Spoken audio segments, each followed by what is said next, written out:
Radio 1. Brought to you by KCB Mobi Loan. Dial *244#, select option 4 to access our Mobi loan of up to 5 million shillings. KCB Bank. For people, for better.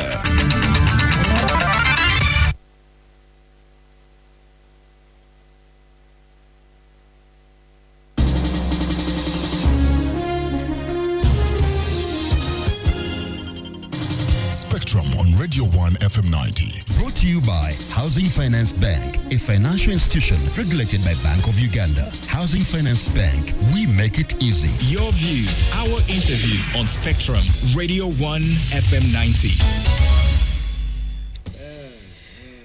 Good evening. It's Monday, the 8th of January 2024, and welcome to this edition of Spectrum, coming to you live on Radio 1 FM 90. We are broadcasting live from the Central Building in the heart of our city, Kampala. Radio 1 is also live on its website, which is www.radio1fm90.com. You click on the icon with the word Listen Live. You can still find this radio station on the different radio listening apps: TuneIn, Afro Mobile, your TV channel, Radio Garden, and Stream Africa. Those can be obtained from the Google stores of your smartphone. Look for any of those radio listening apps and look for Radio 1 FM 90. If you have an internet connection, you will be able to listen to us from anywhere across the globe. The other option, if you have a DSTV connection, look for audio channel 897. If you're on Star Times, look for audio channel 97. My name is Kenneth Lukwago Anderson, your host. And today we'll be looking at the budgeting process. And the issue is budgeting for corruption. How is it manifesting in Uganda? Now, as the year 2023 came to an end, and to be exact, on the 13th of December, the executive tabled before Parliament the 2024-2025 National Budget Framework Paper, which indicated that the national budget for that financial year would be 52.7 trillion shillings. Now, the theme of this budget remains the same like the theme for the financial year 2023-2024, which is full monetization of Uganda's economy through commercial agriculture, industrialization, expanding and broadening services, digital transformation, and market access. Some people would say it's a mouthful, but that's a theme probably suggesting how broad this budget will be. Now, today, committees of Parliament began scrutinizing each sector budget, and later they will be making recommendations to the whole House before the whole budget is considered and passed. Now, even as the House considers this budget, there are concerns about budget performance and corruption after a new narrative emerged that corruption is now being budgeted for.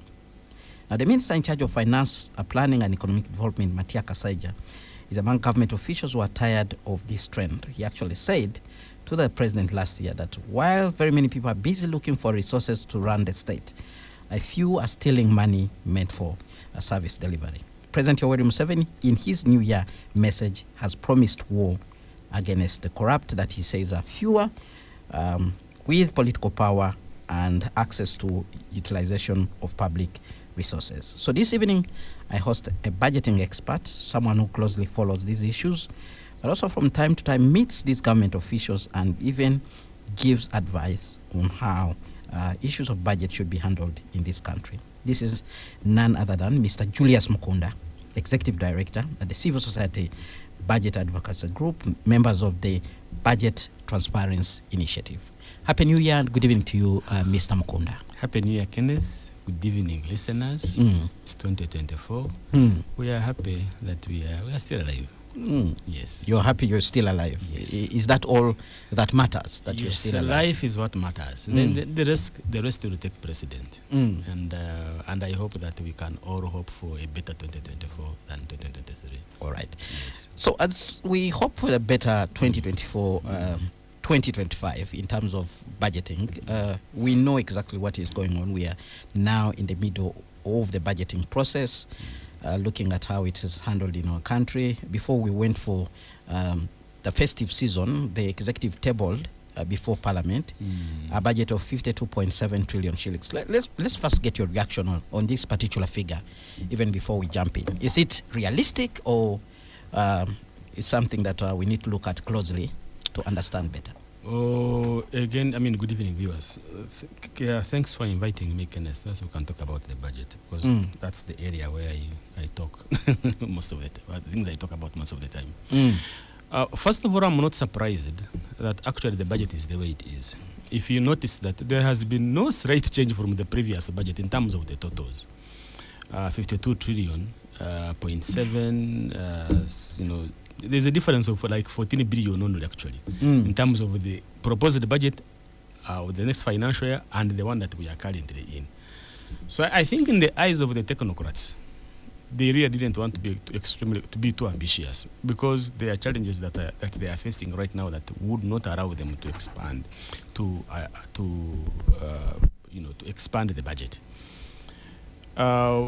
However, this is the National Budget Framework Paper, and our experience has been that the budget framework always has been underestimated. You know, it started with this 52 trillion. Don't be surprised when it comes to the ministerial policy statement, the actual budget, the figure is likely actually to increase. Because my understanding, my take is that, for me, the National Budget Framework Paper really, government has not finished all the negotiation with the development partners, for example. And sometimes these come in towards the end of the budget process, and then it adjusts. But I think this is really not to be too ambitious, because, I mean, let's face it, there are challenges that we are facing in this country that if you want to be too ambitious, you actually end up knocking yourself off. So it should be where it is. If I was the Minister of Finance, actually, I would actually even reduce it further. Because you cannot continue to want to spend more and then you are collecting less. Because out of the 52.7 trillion budget that we are talking about, URAs won't only bring around 29.9 trillion, call it 30 trillion. So probably 58% of the budget is what we can finance as a country through Uganda Revenue Authority. So you want always to have that difference, closer and closer and closer and closer. But now the difference is extremely so high. So that's something I would do. I would take it to tell the public. But if again you want to ask yourself, I mean, why is it that you have a 52.7 trillion budget? But now we are being told that actually the money available for government to spend on itself is around 22.7. 22.7. So what's happening?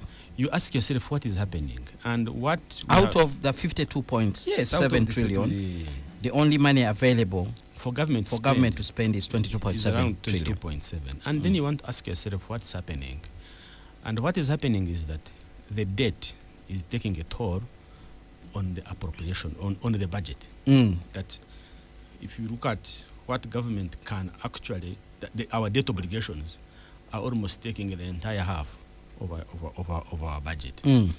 So that's a very serious scenario, challenge that we face as a country, because as we continue to, as the debt obligations continue to eat on our budget, there are three scenarios that are going to happen. Number one is that you will find that government ability to deal with future challenges will be limited. So, for example, like how we're dealing with COVID, give people food, distribute, that might not happen. If you get Ebola, for example, and you want to quarantine a place, you want to make sure that people who are there are taken care of, you want to do monitoring, you want to pick the sick and isolate them, that becomes extremely difficult for government because it will not have the resources. So when you have surprisingly, even the examples you're giving, we borrowed to handle them. You see now, that is the second scenario. So your inability to deal with emergency situations lead you to start going to borrow more. And when you now again you are worsening the situation. So it is not good to have a huge stock of debt when your ability to service it is extremely very challenging.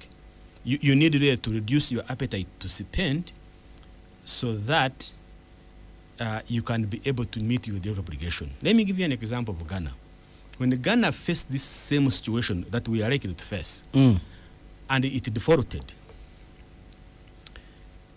And it went to IMF. IMF told them that first is if you want us to give you money, then your citizens must first feel the pinch. And how does your citizen feel the pinch? You're going to devalue your currency. So which means that if you have 100 shillings and the government devalues your currency by 30%, then the value of your currency becomes 70 shillings. So you have 100 shillings in the bank. The government would devalue the currency and you remain with 70. And those are very hard and painful decisions for the government to take. So you don't want to deal with that. Okay. You want to really to prevent that. All right. That's one scenario. Number two, you said there were three Yes. likely. The second scenario, what you are likely to look at is that you are squeezing resources for other programs to deal with debt. So that's why you'll find out that despite our love for agro-industrialization sector, agriculture, to have more resources, we are still stagnating at 3% of the entire national budget. Despite our love for tourism, we are still giving it less than 224 billion for tourism. And yet, these are low-hanging fruits. Why? Because the first call on the budget is to service The debt. the debt. So you find yourself really spending peanuts on critical sectors that would have revamped your economy, provided employment, increased the income, and also reduced inequality within the communities. Those things they call unfunded priorities. So you find that now you have unfunded priorities because You don't have money. you don't have enough resources. Okay. Lastly is, of course, the issue of crowding out the private sector. In the whole world, where economies have thrived, you found a strong private sector. Now, when you are borrowing so much, and especially like us when we are now borrowing domestic borrowing, you are reducing the available capital for the private sector to borrow. That's number one. Number two is that the interest rate of loans will also be able to be in double digits. And we are told that these loans that are very expensive cannot enable private sector to grow because they will eat on their profitability. So for you to develop, you need to ensure that the private sector in your country have resources available for them through the financial institutions to borrow, raise the capital, invest, improve production, add on value chain, create employment, and then it becomes a cycle so that they can be able to have development within the country. So those three scenarios are areas where debt is going to affect us, not only as a nation, but also as individuals. All right. I have heard about people saying that we are actually borrowing to meet our debt obligation. Is this true from the figures you're saying? Are we borrowing to pay our debt? Yes. Now you'll find that there is a component in the budget called refinancing, domestic refinancing. Domestic refinancing means that today you gave me 100 million as a loan. I'm supposed to pay you at the end of the financial year. But I'm unable to do that. So what is going to happen is that I'll borrow again to refinance the existing loan. And that's the refinancing we are talking about. So this figure has been increasing. It started with 4 trillion 5 years ago, and now in the next financial year, I'm seeing that the figure is around like 9.4 trillion Ugandan shillings. Now, Money that we are borrowing to service debt, we call it domestic refinancing. domestic Refinancing. Yes, you borrow to pay the old loan. So now, in the business, that wouldn't be a problem if the figure is reducing. But for us, it is a problem. The figure is increasing. And rapidly, 5 years ago, I told you at 4 trillion. 4 trillion only. And now we're going to budget for 9.4 trillion. Mm. Because our appetite to borrow accelerated during COVID. And also our behavior in terms of spending has also increased, because if you have a supplementary expenditure of 3.5 trillion and you want to borrow for it, definitely your ability now to pay back old loans becomes quite limiting. So that is the problem of borrowing to be able to service old loans. I think the other element also you need to understand is that borrowing will not be a problem, but you want to borrow for what purpose? And I think that's where the debate has always been. That's why the debate has. The government has always says everyone borrows. Yes, and they will tell you even the United States is indebted to China. Very good. Mm. The difference is that whereas the Americans will borrow, and they will get $7 out of $1 that they have invested. For us, $1 invested, we get 70 cents. And therefore, for them, even if they borrow 100% of their GDP, debt won't be a problem, because they will be able to have return to investment on that particular dollar. All right. Would I be wrong to say that the Americans borrow strategically? Why, for us, we borrow? Maybe for not so many serious reasons. Because there are times when I've heard that we have borrowed, but the money has been in the bank for 5 years without actually financing the project they were borrowed for. Yes, and that is the sad part of the story. That whereas other countries have got robust systems of implementing projects on time and on budget, ours, we are unable to do that. The Auditor General report tells you that we have 15 trillion of undisbursed loans. It means this is the loan, the Auditor General, the latest one of last financial year, that we borrowed money, signed contracts, and the money cannot be disbursed to us because we are not prepared. We borrowed when we are not prepared. And you have so many scenarios of that. You have, for example, the Busegampigi Express, that road, 4 years ago. It's around 10% of it. UDB can't send money to us simply because we have problems with right of way. You have Kampala-Jinja Express Highway.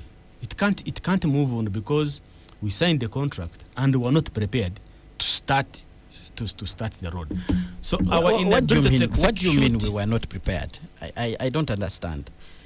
By the time you go to borrow, you know exactly what you want to do. Let's take it to an individual's level.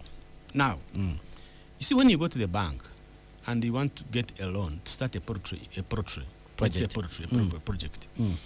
you've already done your visibility plan.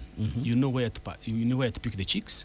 You already know how to get the contractor to help you set up the poultry building. You have the land. You have the land where to put it, and everything is ready. So you only need the money to start purchasing. Unfortunately for us, in most cases, when we go to the bank to get a loan for our poultry farm, sometimes we don't have the land where to put it. We want to buy the land. In fact, we want to borrow money to buy the land. And this is part of the resettlement, to have the right of way. For example, we know that the Jinja Kampala Express Highway has stalled because government inability to get the right of way, to buy people off the land. I used to hear in the past that some institutions can actually not lend to you unless you have what they call counterpart funding. Yes. That is the money to settle your other non-borrowing obligations. Yes, like and that shouldn't have been a problem. Compensating people. Counterpart funding, we could actually even put it in the budget and say, yeah, your money is there for counterpart funding. But you see, even if you put it there, you will not survey the land. You will not evaluate the land. I will give you a scenario of the tree of UNRA. UNRA was constructing and reached at a tree and found out that they called the evaluator, the valuer to say, please, can you come and value this tree as we build this road? The valuer came and found that the tree was worth 5 million by calculating the timber. Little did he know that the owners of the tree had a spiritual value in the tree, attached to it. And the valuer did not have a formula for calculating spiritual value. So they were stuck for almost like 6 months. And that is a cost. The other element is we rush to have these contracts signed when we are not ready. And that's partly of the corruption probably we're likely to talk about today. That all you are looking out for is to have this contract signed, and the rest will roll out later. How soon does the money get disbursed? And usually the money that gets disbursed are the commitment fees, probably. And for you jump off and leave the place. So there is a need to have a strong gatekeeping function to ensure that before a project is signed, a loan is signed, you are ready to start work the next day. Other than that, we still have those issues of borrowing money we can't utilize, cancelling loans that we have contracted because we are unable to complete and move on. And then we pay penalties. And that's also affecting the budget, this budget. Because remember, all the penalties, whatever it is, they take away from the money for service delivery. For service delivery. And as such, and that's why I tell people that this country's problem is not lack of money. Mr. Mkunda, you always meet these people, even in the joint budget transparency initiative, where from time to time you interface with the Minister of Finance. Don't you give them counsel, advise them on these issues? And I mean, everybody meets them, including myself. I think all of us will provide alternatives. Even today morning, we're in Parliament providing alternatives on how we can improve budget efficiency in this country and address these particular leakages. But my experience, what has happened is that politics has entrenched in the budget process and polarized the whole process to the extent that we've lost focus on what we should fund to revamp the economy and improve the livelihood of the people. I mean, let me give you an example. The upcoming NAM conference, Non-Allied Movement Conference. Now, there is the procurement of vehicles. I mean, we need these services for our guests. Now, instead of procuring them, if you put an advert and say, whoever has a car of this particular standard, please bring it for government hire at 1 million shillings, we would spend only 10% of the amount of money we spent on this particular vehicle. Because the vehicles are here. Because people have these vehicles here. You are investing in your own people. You are increasing demand. You are going to increase investments because this is the money that's going to remain in the economy. And that's what the president says. Now you are creating employment in the outside world. So if we cannot think in that particular line, then we keep on wasting resources of government in other areas. Because after NAM, I don't know where we're going to put these vehicles. Are we going to sell them? Where are the CHOGM vehicles, if I can ask? Maintaining them is, you see, such a car, you can't park it for more than 3 weeks if you're not going to drive it. So these are kind of... Is government actually procuring cars? Because we were told some of these cars are actually being donated by China. Then on top of that, the government has directed its officials with the vehicles that meet the specifications you are talking about to actually bring them over so that they can be used by the guests.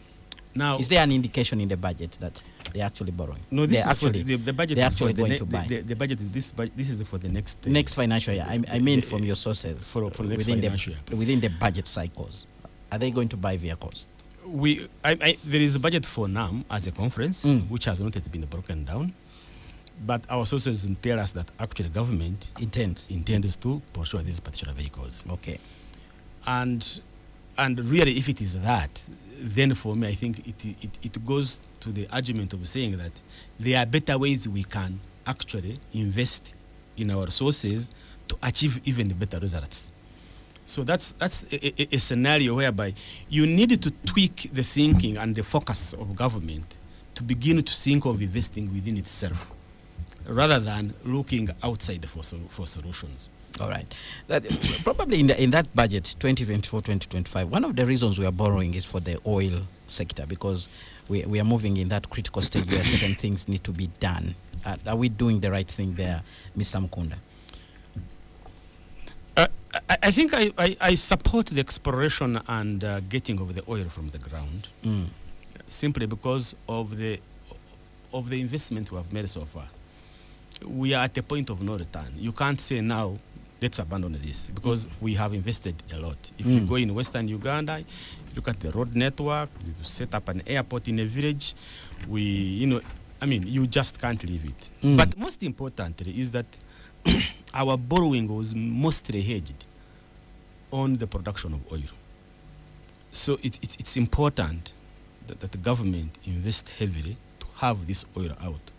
Not yesterday, not tomorrow, today. That oil must come out. Because any delay in getting that oil out would have a very fundamental negative consequences on the development of our country.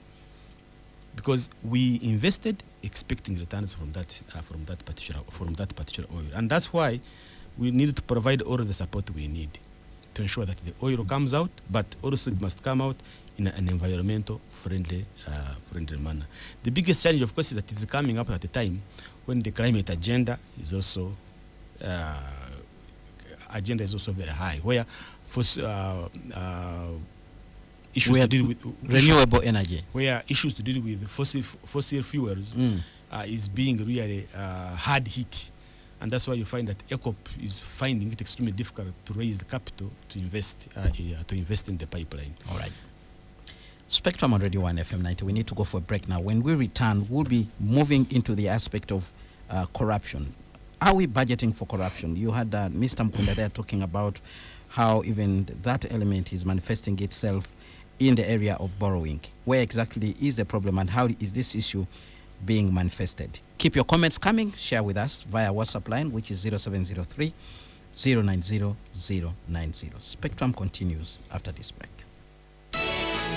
Spectrum on Radio 1 FM 90. Well, thank you very much for staying with us. Our topic of discussion today on Spectrum, budgeting for corruption. How is it manifesting in Uganda? My guest, Mr. Julius Mkunda, Executive Director at the Civil Society Budget Advocacy Group. They are members of the Budget Transparency Initiative, where they, from time to time, with other civil society organizations, meet and discuss with the Minister of Finance, Planning and Economic Development. We began this discussion by understanding the figures of the 2024-2025 national budget, 52.7 trillion shillings. We also looked at the issues of borrowing and how it's eating away the resources that would actually help this country in terms of service delivery. Now, let's jump in and look at this aspect of corruption in our budgeting process. As the year came to an end and this budget was actually presented to Parliament, I had some murmurs out, and people were complaining not only about the supplementary budget that had been passed, but also people are saying now corruption is official. It's actually being reflected in the budget. Have you had something or seen something like that, Mr. Mkunda?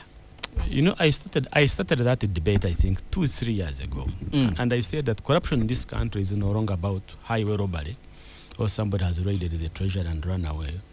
But it's really very well executed. You plan for it. You put items in the that are likely to give you resources on a personal note that benefit you alone. Then put it in the budget. Send the budget to Parliament.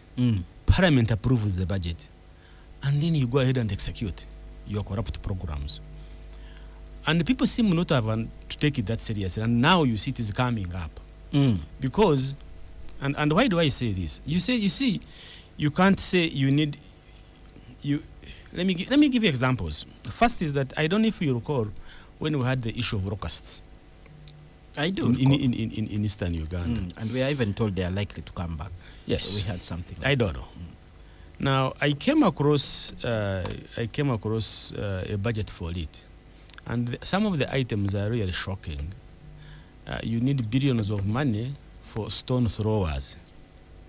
Because you want to hire stone throwers. Yeah, you want people to throw stones for nothing? Stone throwers. First, they have to gather the stones. They have to spend time throwing. Then you stones. need money for gathering stones. You see, yes, like you said, we need stone throwers. But do you require them at $1 billion? Today morning, I received another message, and somebody said, "No, do you know what?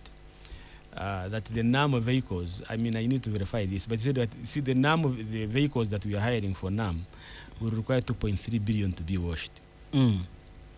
Now, what kind of scenario am I trying to give you? There's even what we have had, all ministers are going to be trained. Now, you hear that far all as ministers etiquette is as etiquette is concerned. Now, it's okay to train ministers for etiquette, but for me, I'm a person of numbers. And if you put 2.5 billion or 10 billion to train ministers on etiquette, then that's a corrupt item, if I can say. So when we begin to put unnecessary expenditures into the budget, Nugatory expenditure. that those are called nugatory expenditure, that with the intent of spending on a personal gain or on an item that are likely to cause waste, I call that one outright corruption in the budget process. So those kind of expenditures need, once you find them there, then you know that corruption is being planned, budgeted for, executed, and budgeted for, appropriated, and also executed. So if you find an item, for example, and say you want to monitor cabinet decisions, we pay you salaries, for heaven's sake, for you to draft these decisions. Now you want the money to monitor them. So what's the function of the OPM, monitoring and evaluation unit? So it defeats your understanding that you can divide roles and then you end up having those kind of expenditures. All right. So now, this budgeting for corruption, is it being done in a syndicate or it's a one-off? How do you think it's manifesting itself? It's a syndicate now. It's very complicated. It's a syndicate. I will give another scenario.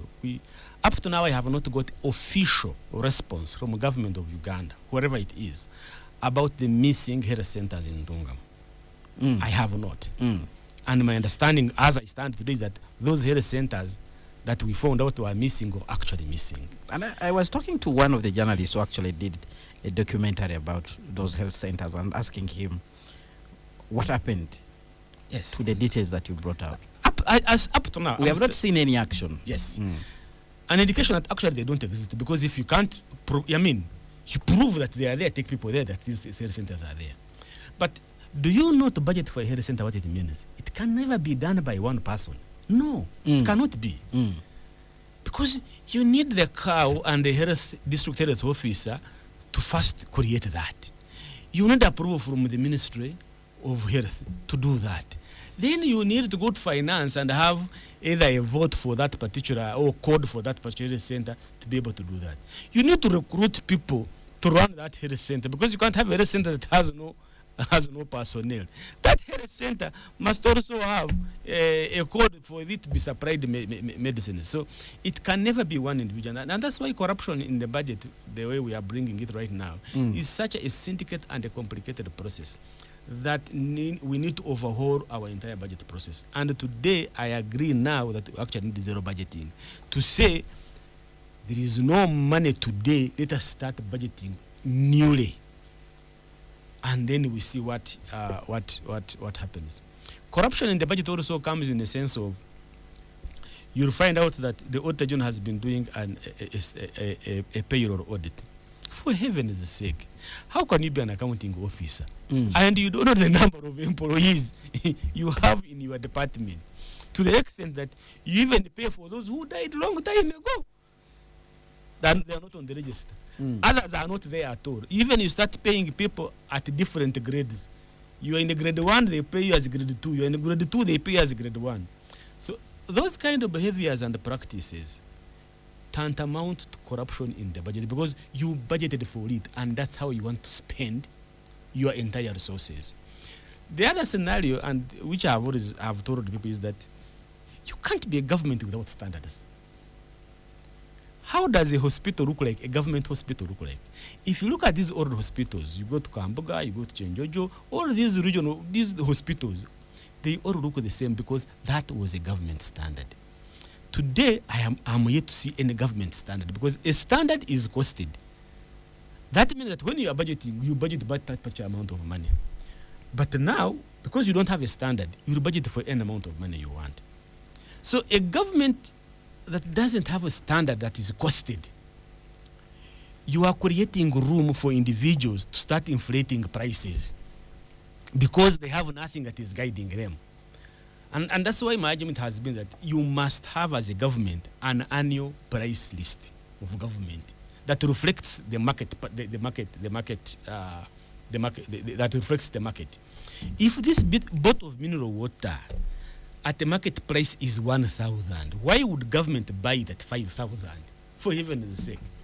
As a government, you need to say, for us in the next financial year, drinking water will be at 1,000.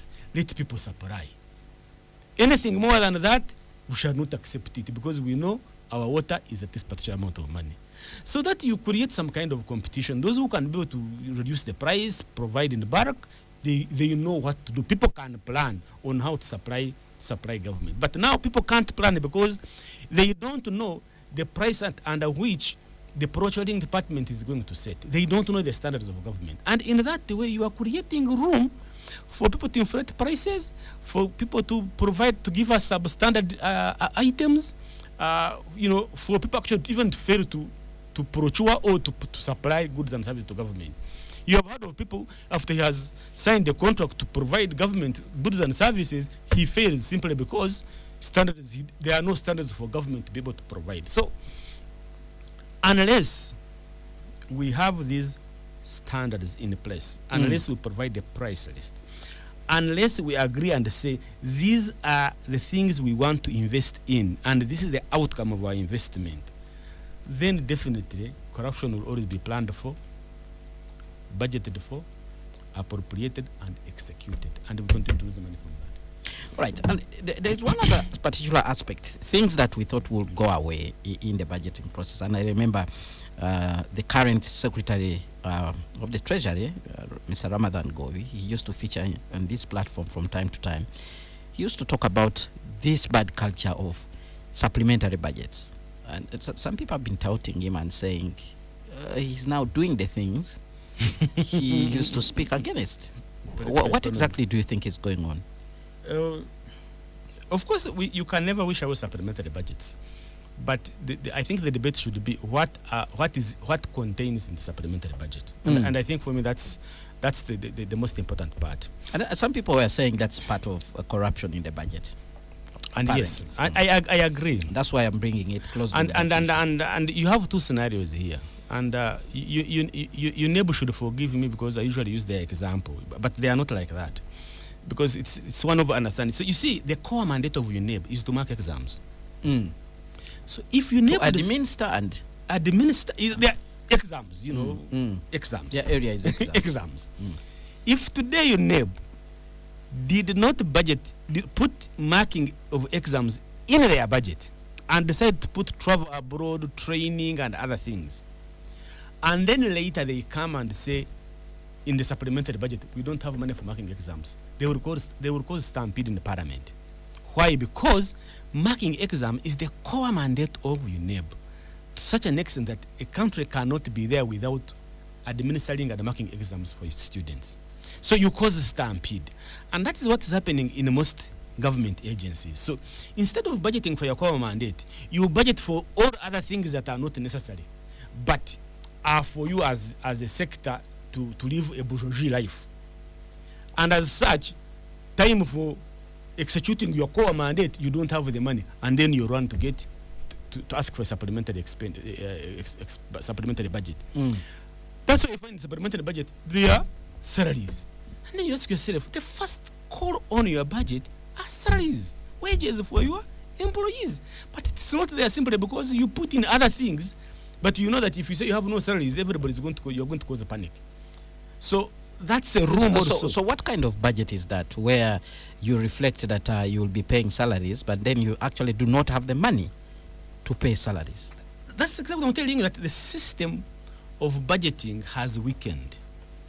That we need to tune and improve the system of budgeting so that if you're a sector, export promotion board, what is your core mandate? What are you supposed to be doing? That should be the first call on your budget before anything else. But if you decide to spend on other things and then you forget about your core mandate, then that is poor planning and the budgeting process in the country already. And now you start causing supplementary budgeting. But also, what I have also noticed is that the inability of Parliament of Uganda to execute and put a stop to this madness of supplementary budgeting. Because I have not seen the Parliament of Uganda saying, no, do you know what? This supplementary budget, we are throwing it out because it does not fit within the criteria of supplementary budget. We've actually analyzed the recent supplementary budget and found out that actually 1.2 trillion would have, out of 3.5 trillion, 1.2 trillion does not qualify to be of supplementary nature. A supplementary budget would require 3 major criteria. One is that that expense must be unavoidable, which means that it has come, whether you like it or not, you must spend on it. That expense must be unabsorbable, that you don't have resources to deal with it before you ask for supplementary budget. But the biggest of all is that that expense should have been unpredictable. You did not expect it to happen, but it has happened. So when you list all the expenses in the supplementary budget, you can only find out that almost 1.2 trillion actually does not qualify. And that qualifies to be a loss to government, and people should pay back that particular money. But Parliament has not done that. It just sweeps off and approves, and then it goes. All right. Well, this issue of supplementary budgets, when the request is actually brought in Parliament, many people do not understand the process of supplementary budget. Some people actually think the government is going to spend, while sometimes we hear that actually the government had already spent that money. Yes, the law and the constitution provides government to spend 3% of its budget without parliamentary approval. And that's part of the supplementary budget. But anything more than that, they must seek parliamentary approval. Government should report to Parliament that it spent money without parliamentary approval. It's allowed in the law. But the biggest part is that what you would find is that Parliament might decide not to approve certain expenditures, but then the government will go ahead and spend it in the supplementary budget. Because I remember, for example, the amount of money wanted to give to Munyonyo to improve the renovation in the preparation for NAMO conference, because Parliament had raised questions on the relationship between the government of Uganda and why you are investing in Munyonyo. They had not been convinced, and then they removed that expenditure. But in the wisdom of government, they went ahead and spent that money under the supplementary budget. But you see, that wouldn't be a problem. But if you are, because you see now, why wouldn't that be a problem? If somebody who approves the budget is telling you don't spend, you see, and you spend. What I'm saying is that NAM, we were told 2-3 years ago that we are going to host that you are going to host NAM. We actually asked for it. Yes.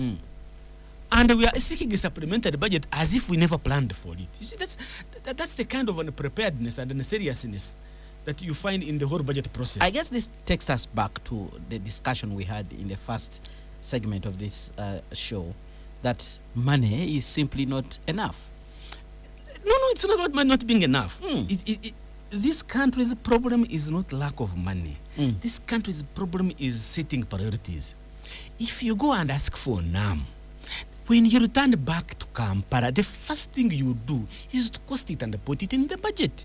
You don't merely start hurrying, fixing potholes, doing all of these sorts of things at the last minute. You look and serious in front of your guests. So we need to plan. I think our planning is still very weak in this country. And if we cannot plan properly, let me tell you, we will not achieve the goals and objectives we have, even in the NDP 3. And that's why they tell you, we are being told that NDP 3, we only achieve 17% and in our review. And of course, we shall always blame COVID for everything. But for heaven's sake, that was a very big embarrassment. All right, we have some feedback coming in from the listeners who sent in their messages via the WhatsApp number 07039090. And I'll begin with Louis Kizito, who says, just in case you missed this, government attempt to borrow 3.5 trillion in the domestic treasury bond market has increased the interest rates on treasury bond by 2%. This borrowing was really unnecessary. How I wish the people who convened the non-aligned movement meeting used that chance to call for a review of the global financial system to have a neutral reserve currency, like the IMF special drawing rights. The current strength of the dollar is putting strain on African foreign currencies, foreign currency reserves. Zambia and Ghana defaulted on its debts. Ethiopia defaulted last week. Kenya is next. That is Louis there with that comment. Yeah. Good evening. Government has not bought cars for NAM and the G77. The cars were donated by the Chinese government. Besides, NAM conference begins this Friday 15th. Julius, which budget for NAM are you reviewing? That is Patrick listening in from Ntinda. Then somebody rising and said the debt burden Uganda government borrows to spend on luxuries, which is irrational and even when unprepared to utilize the money. This leads to increasing the burden of paying interest for unused funds. Secondly, as Mr. Mkunda put it in his statements, which may sound jokes but true, then every good intention Ugandan wonders if we have a government in charge. Lastly, Mr. Mkunda should not be surprised for missing health centers in Tungamo, since Lubowa Hospital, for which taxpayers spent 3 trillion, is still missing 5 years after the funds were released. Well, that listener didn't leave a name. Peter in Mubende, nothing but corruption is what we live to remember in Uganda. We expect nothing to change until there is a change of government, maybe. That is Peter there in Mubende. Very quickly, some of your responses to these issues. Yes, I think, it's the raw example, really, that drives home the point that we do not lack money in this country, but on how we set our priorities. That you have a project which is non-existent, and you're going to spend the money 2.7 to monitor it. I mean, it might, it sounds simple, but this is sad.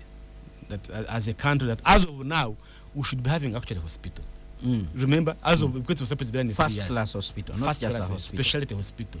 We should be having it at all, and we don't have it. And prepared even to handle NAM delegates. NAM delegates. So it's really a classic example on how we are wasting resources. For Patrick, I think remember what I said. I said NAM has a budget, which is not broken, and we are yet to break it down and see where money for vehicles is coming from. I would be very happy, Kenneth, if I hear that China has actually donated all the vehicles for the NAM conference, because for me, really, I feel sad, and it's extremely unfair that we spend money on these one-time events so much that after that, we would have nowhere to put the resources that we are invested in.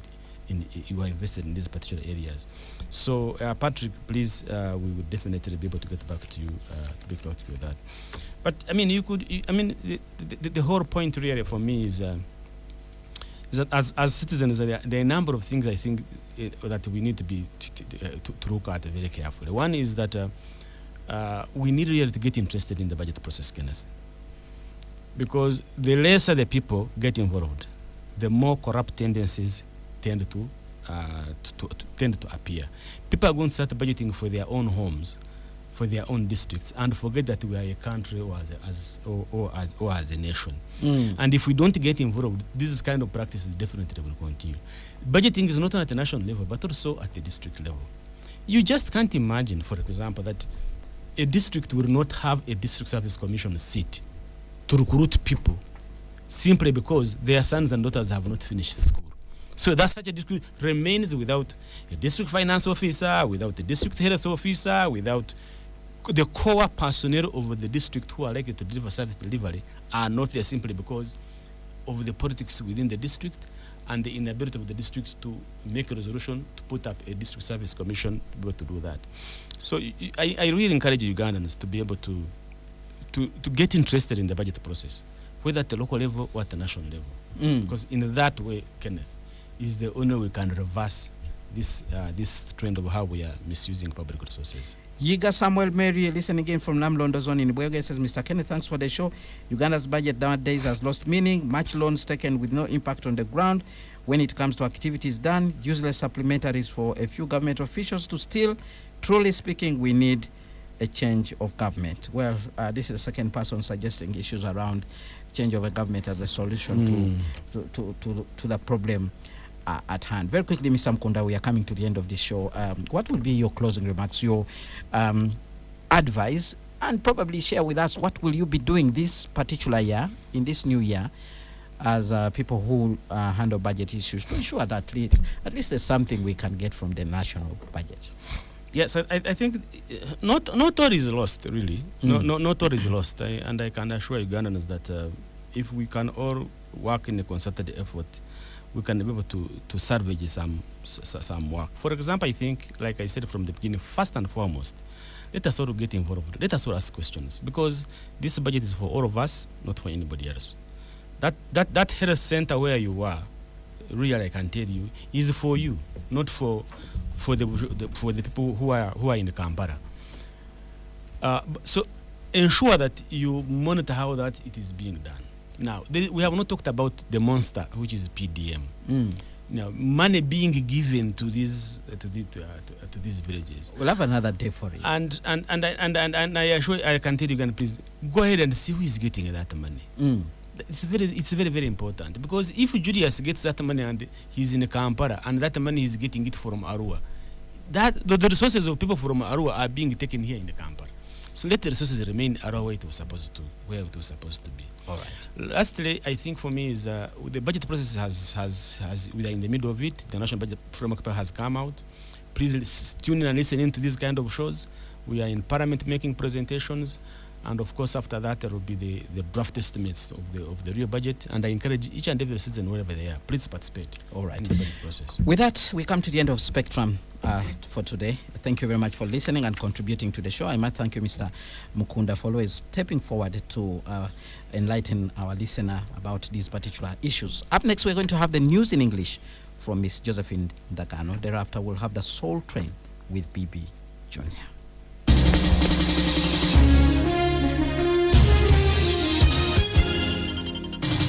Spectrum on Radio 1 FM 90. Brought to you by Housing Finance Bank, a financial institution regulated by Bank of Uganda. Housing Finance Bank, we make it easy. The views expressed on this show are not necessarily those of this radio station or its management.